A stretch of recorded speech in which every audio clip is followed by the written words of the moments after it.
হেফাজতে ইসলাম ইউকের নবনির্বাচিত কার্যকরী কমিটির অভিষেক অনুষ্ঠান হয়েছে। শনিবার সন্ধ্যায় লন্ডনের ফোর্ট স্কয়ার মিলনায়তনে জাঁকজমকপূর্ণভাবে অনুষ্ঠিত হয় এই অনুষ্ঠানটি।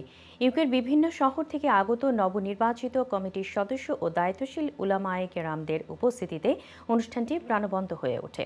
এতে সভাপতিত্ব করেন হেফাজতে ইসলাম ইউকের নবনির্বাচিত সভাপতি শাইখুল হাদিস মাওলানা মুফতি আব্দুর রহমান মনোহরপুরী।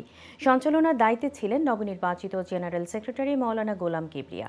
অনুষ্ঠান পরিচালনায় সহায়তা করেন জয়েন্ট সেক্রেটারি মাওলানা সৈয়দ তামিম আহমদ।